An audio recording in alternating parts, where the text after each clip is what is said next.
You ever have this happen? You're texting someone new, and the chemistry is, well, it's electric. The banter's on point, the replies are flying back and forth, and you're actually laughing out loud at your phone. You think, yes, I finally found my person. And then you meet in real life. And it's just crickets? That amazing spark, it just fizzles out into awkward silence. If that story feels painfully familiar, trust me, you are not alone. It's one of the most common, frustrating experiences for people like us in today's world. But what if I told you the problem isn't you, and it isn't them either? What if it's actually a fundamental design flaw in how our entire social world is set up? Let's pull back the curtain on the architecture of modern loneliness. Because this feeling of being disconnected, it is a massive issue. A recent Harvard study found that a staggering 21% of Americans report feeling serious loneliness. That's more than 1 in every 5 people feeling profoundly isolated. And this isn't just about feeling a little bummed out. We are talking about a full-blown public health crisis that's hiding in plain sight.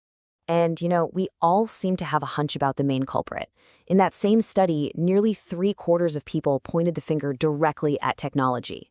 Our devices promised us more connection than ever before, but they often seem to do the exact opposite, leaving us feeling more alone even though we're constantly plugged in.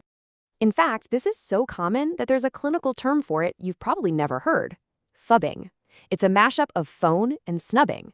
And we've all been on both sides of this, right? Either you're lost in your own scroll, or you're trying to talk to the top of someone's head while they stare at their screen. It feels like a small thing, but it has a huge social cost. But our phones are not the whole story, not even close. To really get what's going on, we have to look at what's disappeared from our physical world. What almost no one talks about is that while the digital world was exploding, our physical world was shrinking. We've lost something absolutely crucial: the third place. So, what exactly is a third place? Well, the sociologist Ray Oldenburg came up with the term.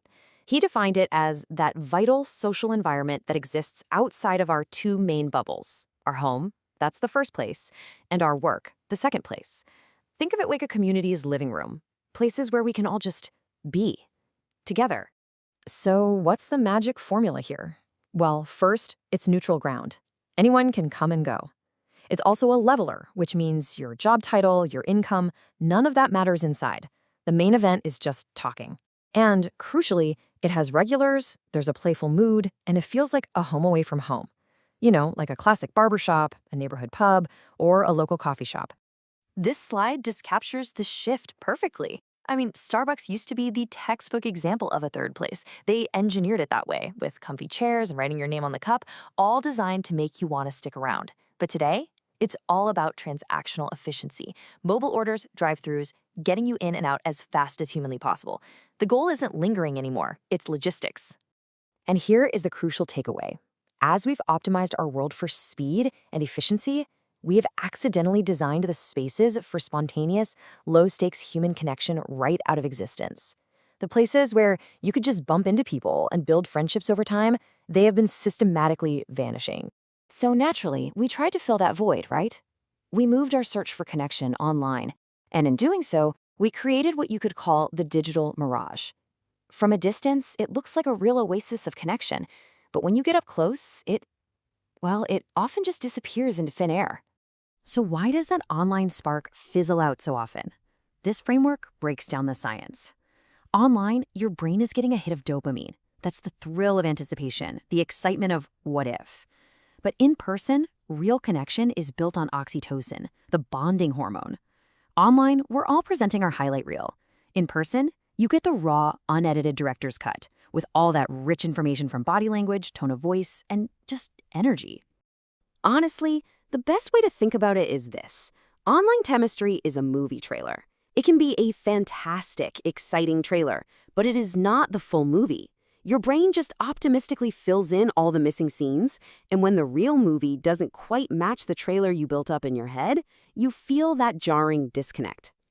Okay, so third places are disappearing, and digital chemistry is an incomplete preview. It sounds pretty bleak, I know. But this is where the story gets really, really exciting, because out of this problem, a new solution is emerging all on its own: the fourth space. A fourth space completely flips the script. It's an evolution of that old third place idea, but it uses online tools to find your tribe based on a shared interest, and then it gets you together in the real world for a shared activity. The digital world becomes the launch pad, not the living room. And here's the simple, practical genius of it all. The pressure is completely off. You're not showing up to an event called Let's All Be Friends. The goal isn't to make friends. The goal is the activity itself, to run the trail, to learn pottery, to play the board game. Friendship just happens to be the natural, wonderful byproduct of doing something you love alongside other people who love it too. And make no mistake, this is not just some theory. This is a massive, measurable trend. The data from Eventbrite is absolutely staggering. Events for running clubs are up 130%. Board game meetups have grown 8-fold. People are actively and desperately seeking these spaces out. So if you're the kind of person who has felt a little bit socially lost, this is the new map. Fourth spaces are the new community hubs. They are where people like us, who feel that sting of modern loneliness, are finally finding their people.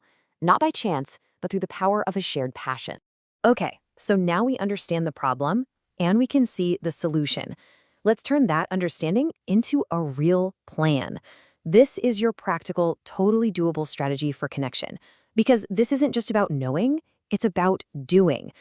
Here is a safe and practical way to get started. Just 3 simple steps. First, start with an interest, not a person. What do you love to do, or what have you always wanted to learn? Second, find the hub. Use apps like Meetup or Eventbrite, like search engines, to find where that thing is happening near you. And third, and this is the secret sauce, repeat the ritual. Go more than once. Consistency is the magic ingredient that turns strangers into friends. Ultimately, it all comes down to this one fundamental shift in your mindset, moving from being a passive scroller of a social feed to becoming an active participant in a shared experience. That's the entire game. This quote just captures the whole idea so perfectly. The solution to feeling disconnected isn't to find a bigger audience online. It's to find a smaller community offline. It's about being truly present with a few people, rather than performing for many. And this all leads to a fascinating and maybe slightly unsettling final question. As we get better at engineering connection, we're also building technology to bypass it completely. I'm talking about AI companions that promise friendship with zero social friction. No misunderstandings, no awkwardness. But is a connection without friction really a connection at all? If this explainer helped you connect the dots on why our social lives feel the way they do, don't just keep it to yourself. The best way to build connection is to be a connector. Share this with one person you know who might be feeling that fizzle, so they can feel a little more understood and a little less alone. Now go find your fourth space. If this touched your heart, please subscribe, like, and share it with your family. Save this for more meaningful content ahead.